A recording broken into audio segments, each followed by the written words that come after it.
Hi friends, welcome to Soma competitive guidance. Target 100+ వీడియోలో మరొక important టాపిక్లో మేము ముందు రావడం జరిగింది అనమాట అండి.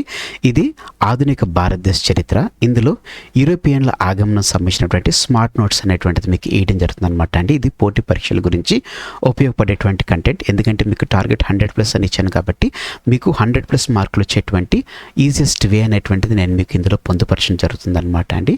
సో ఇది ఫుల్ లెంత్ మీకు టాపిక్గా కాకుండా స్మార్ట్ నోట్స్గా మీకు ప్రొవైడ్ చేయడం జరుగుతుంది అనమాట అండి.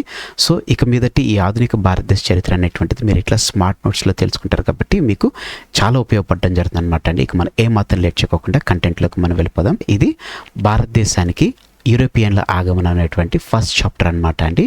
ఇది ఆధునిక భారతదేశ చరిత్రకు సంబంధించినటువంటిది అనమాట అండి. ఇది స్మార్ట్ నోట్ అనమాట.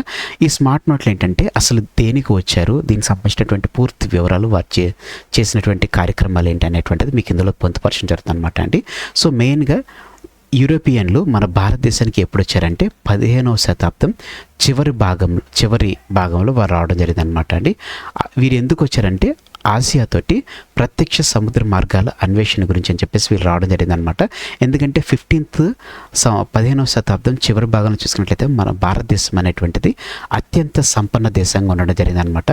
దీనికి గల మెయిన్ రీజన్స్ ఏంటంటే మన భారతదేశంలో దొరికేటువంటి మసాలా దినుసులు కానీ, పత్తి వస్త్రాలు కానీ, పట్టు, వజ్రాలు, ముత్యాలకు ఇది చాలా డిమాండ్ అనేటువంటిది యూరోప్లో ఉందన్నమాట. సో యూరోపియన్లు ఏంటంటే వీళ్ళ మధ్యలో ఉన్నటువంటి మధ్యవర్తిత్తులను తొలగించేసుకొని వీళ్ళే ఎక్కువ లాభాన్ని పొందడం గురించి అని చెప్పేసి యూరోపియన్లు డైరెక్ట్గా మన భారతదేశానికి రావడం జరిగింది అనమాట అండి.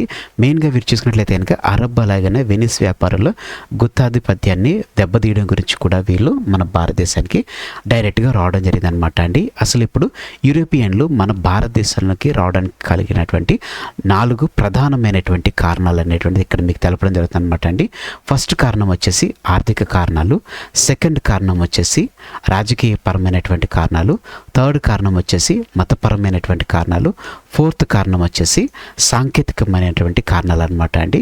సో ఇప్పుడు మనం ఒక్కొక్క దానికి సంబంధించినటువంటి వివరాలు మనం చూద్దాం అనమాట. ఫస్ట్ ఆఫ్ ఆల్ మతపరమైనటువంటి కారణాలు, ఆర్థిక కారణాలు మనం చూసుకున్నట్లయితే కనుక మసాలా దినుసుల కొరత తీర్చడం, మధ్యవర్తులను నివారించి ఆర్థిక లాభాలు ఆర్జించడం అనేటువంటిది ఆర్థికపరమైనటువంటి కారణాల్లో మెయిన్ రీజన్గా ఆల్రెడీ మీకు స్టార్టింగ్లోనే పరిచయ వాక్యంలోనే మీకు తెలపడం జరిగింది అనమాట.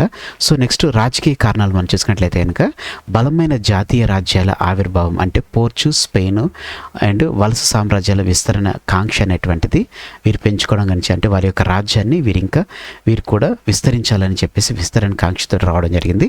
నెక్స్ట్ మతపరమైనటువంటి కారణాలు చూసుకున్నట్లయితే కనుక క్రైస్తవ మత ప్రచారం, అరబ్ ముస్లిం శక్తుల ప్రభావాన్ని తగ్గించడం, అంటే వీరు మెయిన్ మతపరమైనటువంటి రీజన్స్ చూసుకున్నట్లయితే కనుక అరబ్ యొక్క ముస్లిం శక్తుల ప్రభావాన్ని తగ్గించడానికి క్రైస్తవ మత ప్రచారం గురించి చెప్పేసి వచ్చారని తెలపడం జరిగింది. అలాగనే సాంకేతిక కారణాలు ఇందులో చూసుకున్నట్లయితే కనుక దిక్సూచి, కాంపాస్, అలాగనే ఆస్ట్రోలేబ్ పరికరం మరియు శ్రేష్టకరమైనటువంటి నౌకలు, క్యారవెల్స్ తయారు చేయడం అనమాట అండి. ఇవి సాంకేతికపరమైనటువంటిది. సో మీకు యూరోపియన్లకు సంబంధించినటువంటి మెయిన్ 4 రీజన్స్ అనేటువంటి తెలపడం జరిగింది. ఆర్థిక కారణాలు, రాజకీయ కారణాలు, మతపరమైనటువంటి కారణాలు, సాంకేతికమైనటువంటి కారణాలు. దిక్సూచి చూసుకున్నట్లయితే కనుక ఈ రకంగా మనకి దిక్సూచి అనేటువంటిది, కంపాస్ అనేటువంటిది నమూనా ఉండడం జరుగుతుంది అనమాట అండి. సో ఇప్పుడు మన భారతదేశానికి యూరోపియన్ల రాక క్రమం పట్టిక మనం చూసుకున్నట్లయితే కనుక, సో ఫస్ట్ చూసుకున్నట్లయితే కనుక పోర్చుగీస్ వారు రావడం జరిగింది అనమాట అండి.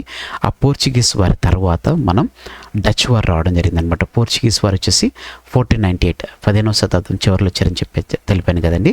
సో 1498లో వాళ్ళు రావడం జరిగిందనమాట. ఆ తర్వాత చూసుకున్నట్లయితే కనుక 1605లో డచ్ వారు రావడం జరిగింది.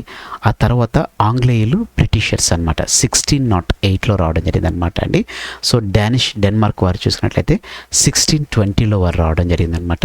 ఫ్రెంచ్ వాళ్ళు చూసుకున్నట్లయితే 1664లో రావడం జరిగింది. మన భారతదేశానికి ఫస్ట్ వచ్చినటువంటి వారు ఎవరంటే పోర్చుగీస్ వారు అనమాట అండి. 1498లో వాళ్ళు రావడం జరిగిందనమాట. సో మన భారతదేశానికి వచ్చినటువంటి ఈ పోర్చుగీస్, డచ్, ఆంగ్లేయులు, డానిష్, ఫ్రెంచ్ దీనికి సంబంధించినటువంటి న్యూమానిక్గా మనం గుర్తుపెట్టుకోవడానికి ట్రిక్ ఏంటని మనం చూసుకున్నట్లయితే కనుక యూజువల్గా మనం ఏదైనా ఫైల్ ప్రింట్ చేసుకోవడానికి పీడిఎఫ్ ఫార్మాట్ అనేటువంటిది వచ్చేసాం కదండి. సో ఆ పీడిఎఫ్ అనేటువంటిది దీంట్లో మీకు నిమోనిక్గా తీసుకురావడం జరిగిందనమాట అండి, ట్రిక్ లాగా. సో పోర్చుగీస్కి వచ్చేసి పి, డచ్కి వచ్చేసి డి, ఆంగ్లేయులకు వచ్చేసి ఈ, డానిషెస్కి వచ్చేసి డి, ఫ్రెంచ్కి వచ్చేసి ఎఫ్ అనమాట, అంటే PDEDF అనేటువంటిది అనమాట అండి. సో PDEDF అనేటువంటిది పీడిఎఫ్ నిమానిక్గా మీరు గుర్తుపెట్టుకున్నట్లయితే కనుక ఫస్ట్ పోర్చుగీస్, తర్వాత డచ్, తర్వాత ఇంగ్లీషర్స్, తర్వాత డానిష్, తర్వాత ఫ్రెంచ్ వాళ్ళు రావడం జరిగింది అనమాట. ఈ రకంగా మీరు నిమానిక్ అనేటువంటిది గుర్తుపెట్టుకోవచ్చండి. ఇంగ్లీష్ ఈస్ట్ ఇండియా కంపెనీ అనేటువంటిది 1600లో స్టార్ట్ అవ్వడం జరిగింది. డచ్ ఈస్ట్ ఇండియా కంపెనీ అనేటువంటిది 1602లో స్థాపించబడ్డాయి అనమాట అండి. ఈ రెండు మీరు గుర్తుపెట్టుకోండి. ఇయర్స్ అనేటువంటి జస్ట్ 2 years డిఫరెన్స్ ఉంటుంది. ఫస్ట్ మాత్రం ఇంగ్లీష్ ఈస్ట్ ఇండియా కంపెనీ 1600లో, డచ్ ఈస్ట్ ఇండియా కంపెనీ వచ్చేసి 1602లో స్టార్ట్ అవ్వడం జరిగింది అనమాట. సో నెక్స్ట్ వీడియోలో మనం చూసుకున్నట్లయితే కనుక పోర్చుగీస్ వారి రాక, దానికి సంబంధించినటువంటి డీటెయిల్స్ అనేటువంటిది మనం నెక్స్ట్ వీడియోలో చూడడం జరుగుతుంది అనమాట అండి. సో ఫ్రెండ్స్, ఇదనమాట అండి భారతదేశానికి యూరోపియన్ల ఆగమనం సంబంధించినటువంటి మీకు స్మార్ట్ నోట్ సంబంధించినటువంటి వివరణ. హోప్ ఈ వీడియో అనేటువంటిది మీకు నచ్చింది అనుకుంటున్నాను. మీరు ఇంకా మన టార్గెట్ 100+ అనేటువంటి కోర్స్ని ప్లేలిస్ట్ని మీరు ఇంకా చూడనట్లయితే వెంటనే మీరు చూడండి. ఇటువంటి యూస్ఫుల్ కంటెంట్ అనేటువంటిది మీకు అందులో తీసుకురావడం జరుగుతుంది అనమాట అండి. సో ఫ్రెండ్స్, ఇదనమాట అండి ఈరోజు ఉన్నటువంటి టార్గెట్ 100+తో మరొక వీడియోతో కూర్చున్నటువంటి వివరణ. Thanks for watching the video. Have a nice day. All the best for exams. Bye.